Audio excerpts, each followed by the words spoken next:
Capital Sonoro. Hola a todos y todos, esto es De Vital Importancia, un podcast de cultura en el que hablamos de temas serísimos con gente inteligentísima. Mi nombre es María Cuestas y estos son los temas de hoy. Arrancamos el episodio hablando de huelgas porque desde hace 2 meses cientos de guionistas empezaron a exigir mejores condiciones de trabajo. Les contamos quiénes se han sumado a la conversación y a qué acuerdos han llegado. Para cerrar, hablamos con Diana Bustamante a propósito del estreno de nuestra película. Conversamos sobre los relatos de una generación y la consolidación de varios imaginarios colectivos. Tomen aire porque empezamos. Desde inicios del mes de mayo, 11.500 miembros del Sindicato de Guionistas de Estados Unidos entraron en huelga. Luego de varios meses de conversaciones junto a directivos de diferentes estudios que buscaban 2 acuerdos fundamentales: aumento de pago, ampliación del equipo y reajuste por pagos de regalías. Para entender en qué va la movilización y cómo puede transformar la industria, nos acompaña la periodista cultural Paula Ricciuti. Desde inicios del mes de mayo, 11.500 miembros del Sindicato de Guionistas de Estados Unidos entraron en huelga.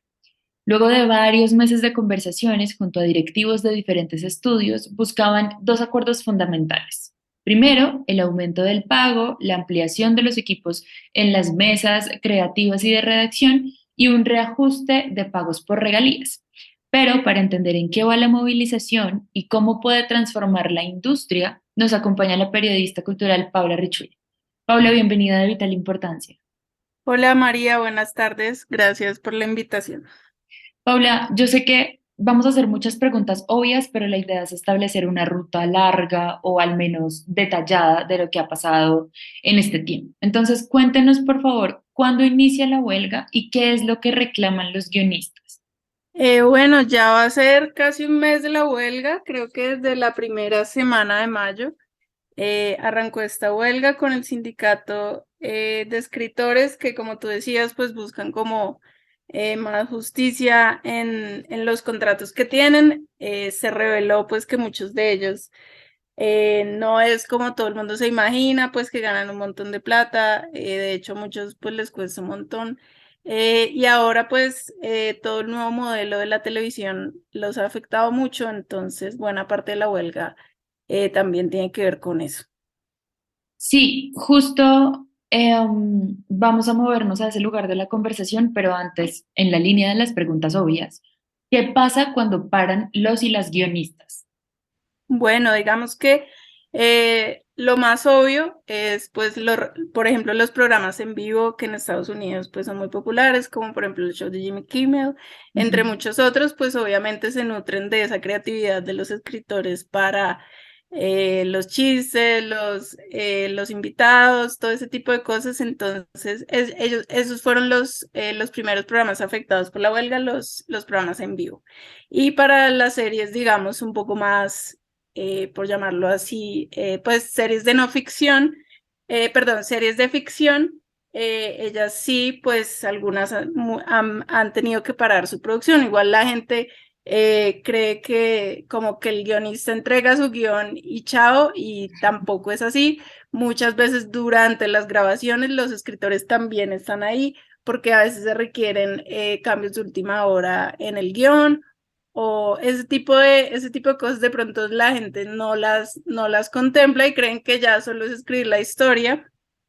Entonces también varias producciones se han visto afectadas por eso, porque no solo como que ya escribí mi historia, sino que a veces durante las grabaciones se requiere reescribir constantemente diálogos o cambiar ciertos aspectos, ya sea del desarrollo de la trama o de diálogos, y para eso, por supuesto, pues los escritores son clave. Paula, hablábamos antes de las nuevas plataformas y sí, porque con la aparición de todas estas páginas o plataformas de streaming y las producciones originales de cada una, las reglas del juego sí han cambiado en Hollywood. Incluso se habla ahora de nuevos modelos de producción y de circulación. Pero entonces, ¿eso cómo influye a los guionistas y cómo hace que se amplíe la conversación en estas mesas? ¿Quiénes entran a conversar entonces bajo estas nuevas formas de producir en Hollywood? Bueno, pues por un lado está el sindicato de escritores que representa a gran parte de los escritores y guionistas que están en Hollywood, si bien es cierto que no son todos, son buena parte pues de todos los escritores que están ahí. Y el otro agente negociador, por llamarlo así, es la Alianza de Productores de Cine y Televisión, que es, digamos, un grupo que reúne pues a productoras, a las plataformas de streaming, y bueno, ellos son como los dos agentes principales negociando. Lo que sucede es que el salario promedio de los escritores ha disminuido, pues durante la última década ha disminuido. Se habla de un 4% menos durante la última década, he ajustado la inflación casi que un poco más del 20% del salario, pues de una disminución del salario. Y pues estamos en una época en la que cada vez se produce, por supuesto, más contenido. Se habla pues de una era dorada de las series y por supuesto, pues buena parte de eso es gracias al trabajo de los escritores y a su creación de personajes, situaciones, tramas, en fin. Entonces, obviamente, eso es un aspecto importante para ellos. También, digamos que la huelga que estuvo hace unos años, entre 2007 y 2008, también hubo una huelga de escritores y en esa huelga se empezó a hablar, desde ahí se empezó a hablar de las regalías para los escritores en iTunes. Ahí apenas están vendiendo, estaba pues muy emergente el tema de vender a través de iTunes y ahí empezó como la primera preocupación para los escritores en el aspecto digital.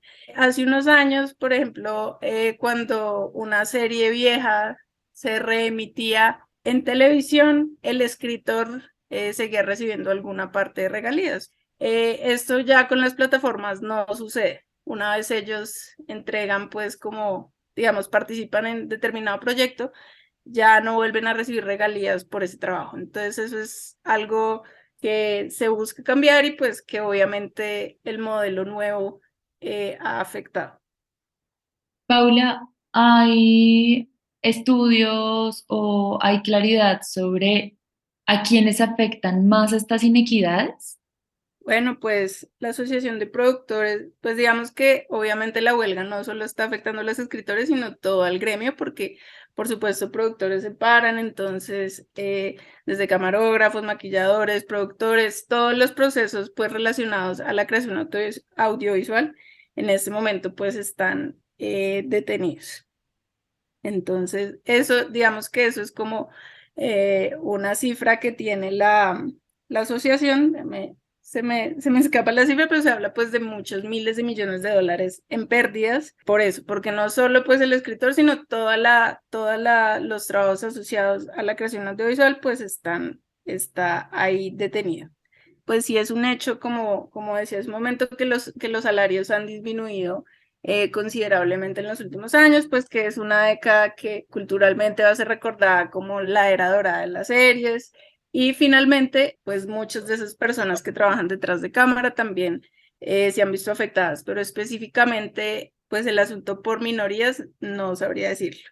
Hay otro aspecto que también me gustaría aclarar y es que igual esta huelga se da en unas condiciones bien complicadas para la industria porque digamos que uno piensa que todas estas, digamos que desde hace unos años nos vienen diciendo que el modelo del streaming pues es como el futuro y pues cada vez tenemos más plataformas, más opciones, pero en la práctica digamos que estas plataformas aún están perdiendo dinero, todas Netflix, Disney, hace poco se registró una baja en sus suscriptores, Netflix está perdiendo plata, HBO, o sea, realmente hay digamos, más allá de las regalías a los escritores, está el tema de que el modelo también se está cuestionando un montón y, digamos, cuáles son las implicaciones de eso, como que es casi pues como un oligopolio, por llamarlo así, que controla buena parte de esas producciones, pero finalmente ellos tampoco están ganando. Entonces, pienso que es interesante, lo más interesante es que se está cuestionando ese modelo y pues todo lo que implica que pues hace unos años no, era como la promesa para la industria audiovisual, y si bien por un lado así lo ha sido en términos de número de producciones, pues este es otro aspecto que también hay que tener en cuenta para la creación, porque son finalmente los escritores los que están haciendo todo, pero pues si el modelo no es rentable para ellos, varios estaban, los entrevistaban en Vanity Fair y se decía que algunos tenían hasta 2 y 3 trabajos para subsistir, o sea, no es como lo que de pronto todo el mundo se imagina, que están pues perfectos. Claro. Entonces, eso Son contratistas los guionistas, al parecer. exacto, muchos de ellos pues tienen varios trabajos, están como, pues como todos tratando pues de sobrevivir a la precariedad laboral. Entonces, bueno, ahí también me parece chévere como, pues me parece interesante, pues que el modelo del streaming de pronto nos hace pensar que no es como digamos, la panacea que nos vendían, pues que hemos escuchado Ujú. durante estos años.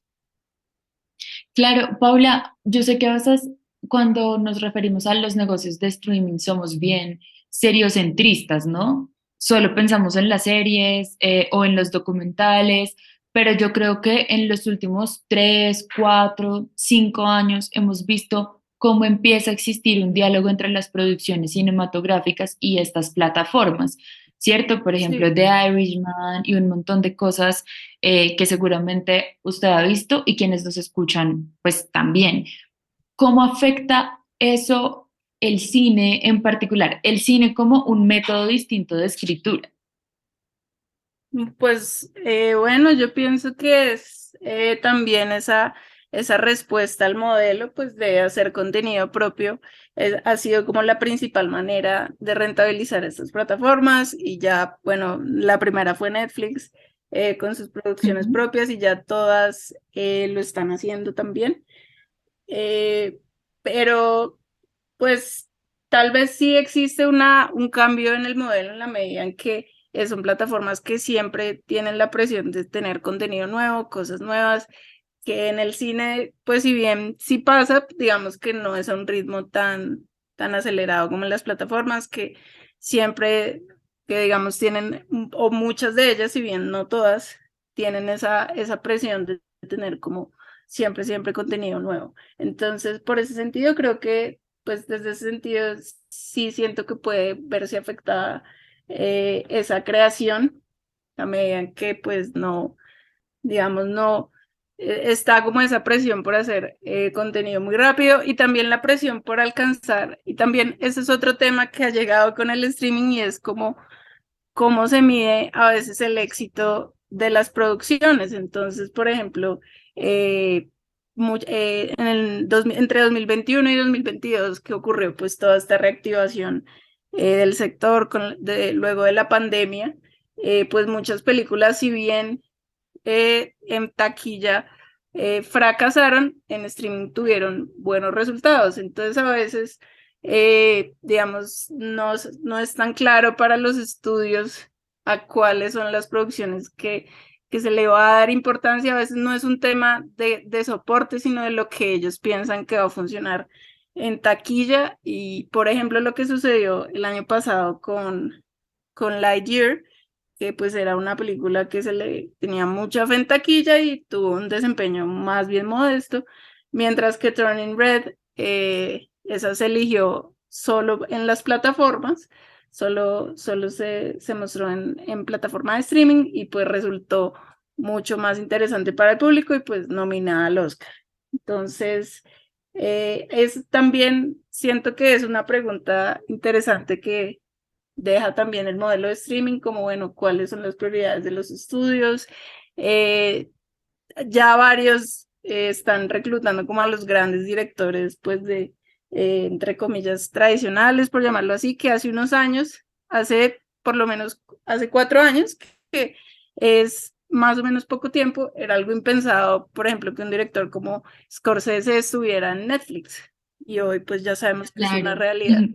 Entonces, por un lado, eso, el tema como de crear mucho contenido todo el tiempo, pues puede ser, bueno, no sé cómo lo afectará, pero también siento pues que ha contribuido a que nuevos creadores tengan como nuevas formas, pues como alternativas para mostrar sus películas, porque de pronto hace unos años Disney hubiera dicho, no hay forma de que una película como Turning Red, pues que era un personaje nuevo, hubiera sido en cine. Entonces la plataforma fue una buena alternativa en ese momento. Yo sé que esta puede ser una pregunta difícil y muy amplia, pero un mes después del inicio de la huelga, ¿qué se sabe? ¿Qué han acordado? ¿Han acordado algo? ¿En qué va la charla? ¿O a nadie se le ven las ganas ni la voluntad? Bueno, pues ya va como en el mes de negociación, digamos que apenas hay como un primer ciclo de negociaciones, pero hasta el momento no se ve como, pues como un gran cambio, se mantiene pues como las mismas inquietudes, apenas están como en ese proceso de negociar, pero todavía pues no hay una conclusión de la huelga y de las demandas de tanto de productoras como de guionistas. Paula, ¿hay algún indicio de que esta conversación de mejora de salarios, mejora de equipos, reajuste de las regalías llegue a Colombia? La verdad, hasta el momento no he escuchado nada al respecto, pero sí puede ser algo interesante, porque igual, digamos, ha sido una queja en los últimos años, pues como que la industria, pues en la industria audiovisual muchas veces hay un tema en la industria audiovisual, pues muchas veces hay como precarización laboral. Y bueno, también es un hecho que digamos, estas productoras como por ejemplo Netflix, que están haciendo pues mucho contenido propio aquí en Colombia.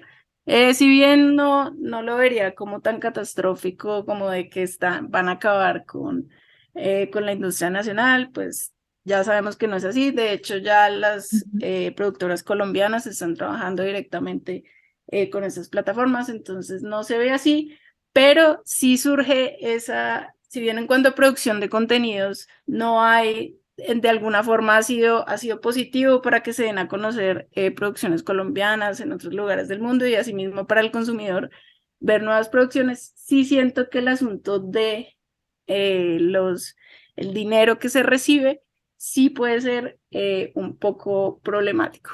Que finalmente, bueno, ahora Netflix está con equipo colombiano, con productoras colombianas Ujú. haciendo producciones aquí, pero no siempre y no todas van a ser así, entonces hay mucha más competencia y muchas veces ese dinero, digamos Netflix, pues finalmente ese dinero de Netflix se lo queda pues esta gran corporación y no se ve tanto de eso aquí en Colombia para la industria. Entonces creo que eso es digamos que es una pregunta interesante que podríamos hacernos, como cuáles son las implicaciones de esto, de las series colombianas que están en las plataformas que han sido un éxito, cuánto de eso realmente se ve aquí en el país.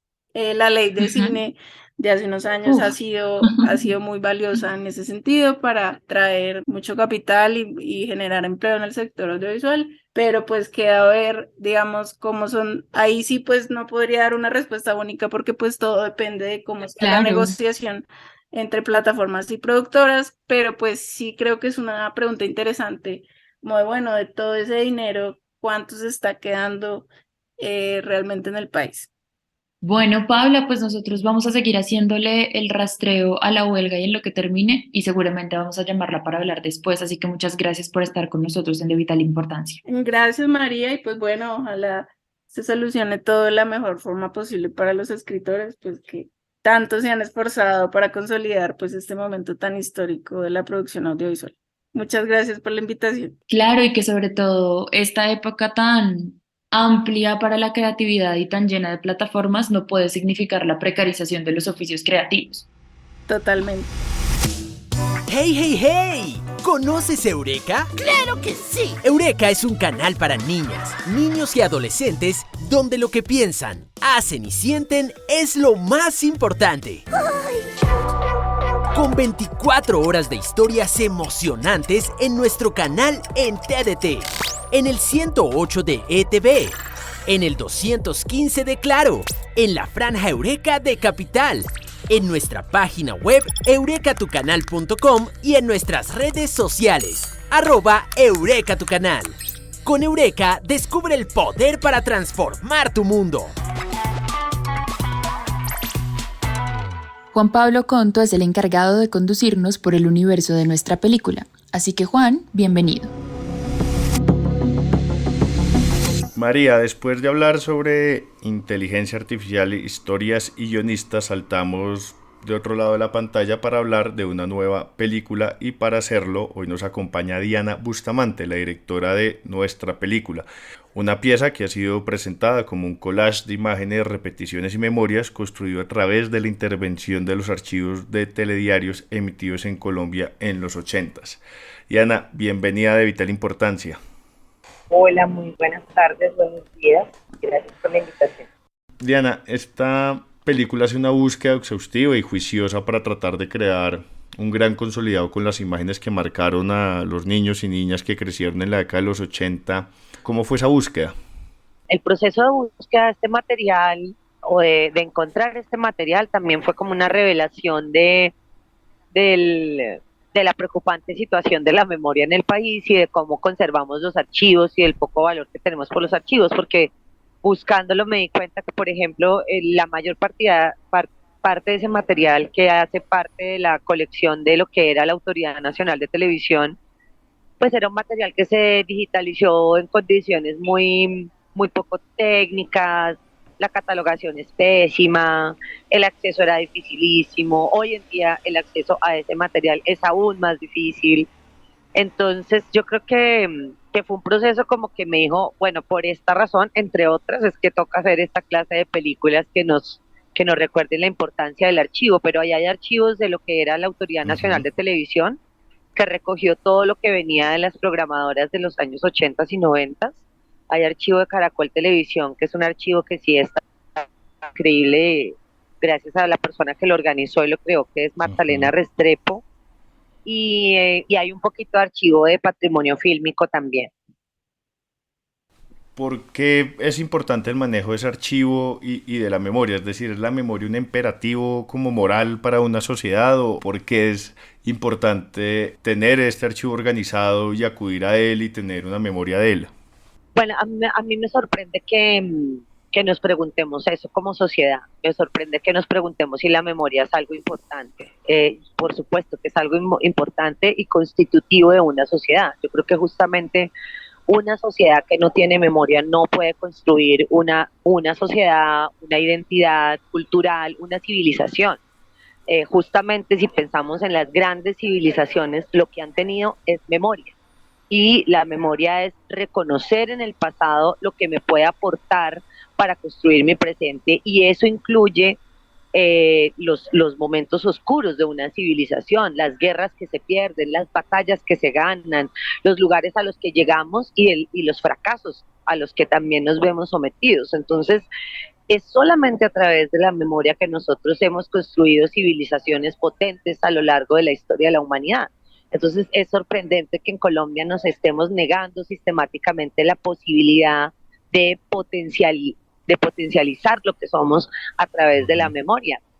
Lo que pasa es que en nuestro contexto esa memoria implica un ejercicio un poco de liberación del trauma, pero si uno, y las personas que hacen terapia lo entienden, cuando uno se pasa la vida pensando que no tiene traumas, los traumas crecen más y no te permiten avanzar. Entonces eso también es el papel de la memoria, es evidenciar cuáles son esas heridas para poderlas sanar, y para poder construir también a partir de ahí una sociedad un poquito más consciente de sus complejidades, ¿no? Porque justamente las cosas traumáticas que nos han sucedido devienen de una serie de complejidades que si no las hablamos, pues nunca las vamos a poder como solucionar y superar y ser una sociedad mejor. Entonces, por supuesto que la memoria es constitutiva de una construcción social. ¿Y desde dónde es importante que venga como esa apropiación de la memoria? Porque de la misma manera la memoria puede ser usada para un montón de propósitos, ya ha sido usada para un montón de propósitos alrededor, pues a lo largo de la historia. ¿Cómo abrir esos espacios precisamente en función de eso que usted menciona? Bueno, yo creo que ahí hay que diferenciar entre dos conceptos, que son la historia y la memoria. La historia es justamente lo que escriben los ganadores en los procesos sociales. las memorias son individuales y hay memorias colectivas, pero esas memorias colectivas se construyen a partir de las memorias individuales. Y esas son las narrativas, esas son las historias que te contó tu abuela o mi abuela de cómo vivieron la violencia partidista, por ejemplo. Esa es la memoria. Esa no es la historia que está escrita en el libro, esa no es la historia del diario oficial. Esa es la memoria chiquitica que nosotros hemos vivido en nuestra intimidad. Necesitamos empezar a juntar de manera colectiva la historia de tu abuela con la historia de mi abuela, con las historias de las abuelas de quienes ven y escuchan este programa. Eh, si nosotros empezamos a compartir esas historias, vemos puntos comunes y decimos como, ok, esta es la memoria común que nos une. Eso es muy diferente a la historia. La historia es un relato oficial. La memoria es el poder de las comunidades, es el poder que tenemos todos y todas de echar para atrás la película y decir cómo viví esto yo, cómo lo viviste tú, y a partir de ese diálogo entre tu memoria y mi memoria podemos empezar a generar una narrativa diferente. Por supuesto que la historia históricamente también se ha utilizado para invisibilizar, maltratar, acabar, ¿no? Pero también estamos en un tiempo donde la posibilidad de cambiar esa historia también tiene que ver con la posibilidad de acceder a los medios que perpetúan una memoria. Si lo pensamos, por ejemplo, en la historia de la colonia, pues ¿quiénes la narraron? Pues los que tenían la escritura, que eran los españoles. Los indígenas no sabíamos leer y escribir, no teníamos esa tecnología. Pero 100 años después, cuando ya hay unos mestizos que dominan esa tecnología, entonces está el Inca Garcilaso de la Vega hablando desde la perspectiva del nativo, del mestizo ya, cómo fue esa misión. Entonces también es la apropiación de esos medios tecnológicos, en este caso como la escritura, pero en este caso de los medios de comunicación que disponemos, para poder poner nuestras memorias en ese contexto que se llama la historia, que es cómo comunicamos a través de ese dispositivo técnico una memoria. Uh-huh. Sí, yo creo que es innegable que había una apertura gigantesca en la construcción de la historia en ese sentido, ¿no? Hablemos ahora del cine como un insumo para la memoria de un país. La forma en la que están unidas las imágenes le permiten al espectador y particularmente a quienes vivieron en esa época recordar casi que con todo el cuerpo lo que pasó en ese tiempo, que fue a la misma vez como abrumador y en ciertos episodios muy cruel. ¿Cómo fue procurando ese tejido de los relatos? Digamos, hay varias cosas. Primero, a nivel personal, yo creo que fue un proceso muy revelador, porque creo que parte de lo que nos ha pasado como sociedad es evitar hablar del trauma, ¿no? Y decir cómo somos unos sobrevivientes y todo está bien y, ¿no? Vamos adelante. Y sentarse a ver esas imágenes y sentarse a tratar de escribir una narrativa con esas imágenes, para mí fue evidenciar que por supuesto sí tenía un trauma, ¿no? Y que era un trauma que compartíamos generacionalmente, y de ahí viene el nombre de nuestra película, pues porque era un nombre con el que yo estoy abarcando a muchas personas, porque no es mi película, siento que es la película de todos y todas las que de alguna manera atravesamos o estamos atravesados por ese tiempo y por esas imágenes y por esas historias. Entonces creo que lo primero es atravesar por el reconocimiento del dolor, por el reconocimiento de cuánto eso sí nos llegó a afectar, pero también por un proceso de construir a partir de ese dolor, que justamente creo que es el sentido de los procesos de memoria. No es quedarse en el dolor, sino construir a partir de eso, y la construcción creo que se hace a través de generarse preguntas, y esas preguntas creo que a la larga generan cambios de percepción, de comportamiento, de nivel también de exigencia en lo social. Para muchas y muchos el himno nacional en la televisión funcionó como una medida del tiempo, marcaba la hora para salir al colegio, la alocución de un presidente antecedía una noticia mala y anunciaba la llegada de los padres a la casa. La película parece como un punto de fuga y plantea una reflexión importante. Yo no soy ninguno de esos niños, pero pude serlo. ¿Por qué eligió la voz de los niños y las niñas para hacer esa reconstrucción en el tiempo? Bueno, porque que la película arrancó desde ahí, como desde pensar cuáles eran las primeras imágenes que yo tenía como audiovisuales, como grabadas en mi memoria, me di cuenta que esas imágenes venían de las noticias. Entonces desde siempre la película estuvo muy pensada como eh, que afectó como generación, pero luego lo que pasó es que viendo el material, los niños estaban presentes en todas partes, no solamente en ese himno nacional, que desde siempre quise tener esa imagen, porque esa imagen de los niñitos en la plaza, en la casa de Nariño, me parecía como muy miedosa, ¿no? Como muy terrible. Esos niñitos en el centro de poder, o sea, si uno hace una abstracción, es como el principio perfecto para una película de horror. Y la verdad, esta es una película de horror, digamos. Entonces, pero cuando empecé a ver el material, había niños por todas partes. O sea, niños fans de Galán. Era como, pero porque hace 100 niños haciéndole barra a Galán. O sea, era muy loco, niños muy chiquitos. Pero luego hay niños en masacres, hay niños en entierros, hay niños en todas partes. Y ahí, viendo el material, fue que yo dije, ok, esta película tiene que estar a través de la mirada de los niños, ¿no? Y ahí también fue como ese momento de, este es también mi trauma, ¿no? Yo podía haber sido uno de esos niños, no lo soy, pero soy esta otra niña que está frente a la pantalla, viendo esos niños que cantan a las 6 de la mañana y a las 6 de la tarde, y bueno, todo está lo que marcas tú de los horarios, pero ahora y en ese entonces, esa imagen de esos niños siempre me pareció muy rara. Pero lo que es más raro es encontrar esa presencia tan cotidiana de los niños y tan desvanecida por los adultos. Creo que no había una conciencia de los adultos acerca de esos seres pequeñitos expuestos a tantas cosas a las que no debimos estar expuestos. ¿Qué responsabilidad o cómo asumir esas narrativas del horror y la crueldad y lo abrumador que pudo haber pasado en esos años? Pues yo siente que hay como una responsabilidad en la forma como se abordan estos temas y la forma como se narran, precisamente con el fin de apuntar a poner sobre la mesa esos traumas.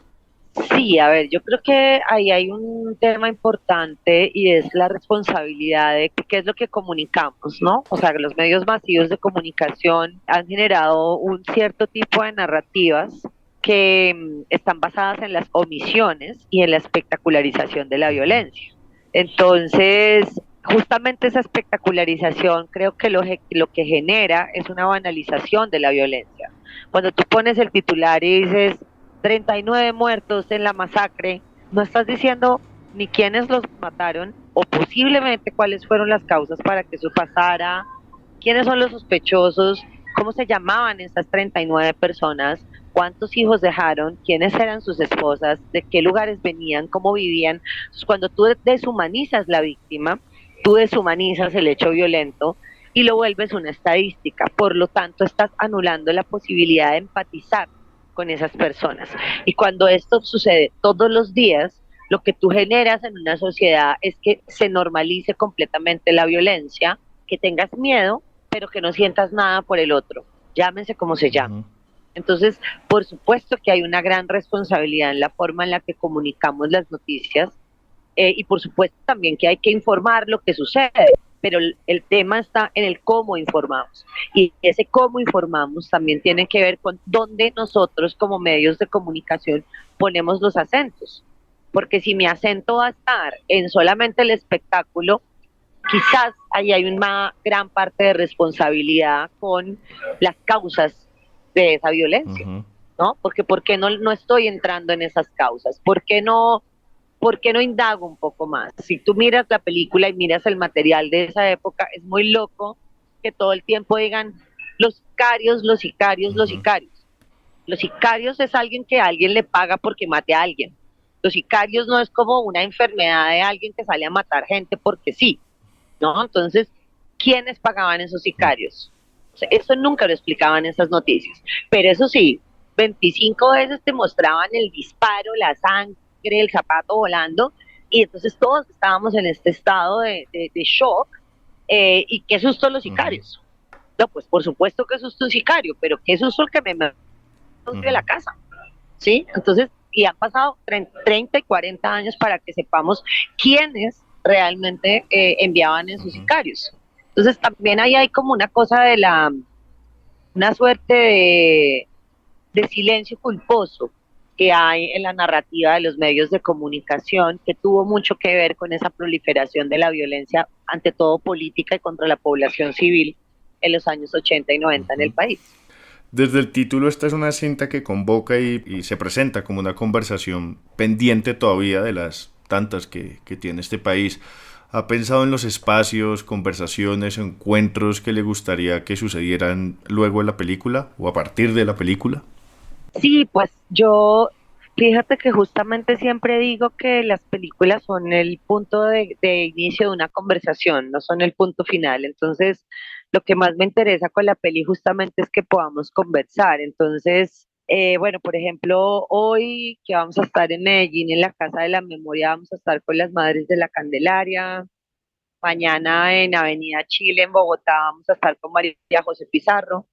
Pero en general creo que siempre, por ejemplo, los festivales donde ha estado la peli es muy interesante quedarse a hablar con la gente, y eso es lo que yo quiero que pase, pero no solamente conmigo, no es como que la gente hable conmigo en una sala, no, me parece muy increíble lo que genera la película cuando salen de ver la película, salen hablándose, así no se conozcan, ¿no? Y eso me parece muy potente, como un dinamizador de las conexiones y de las palabras entre las personas.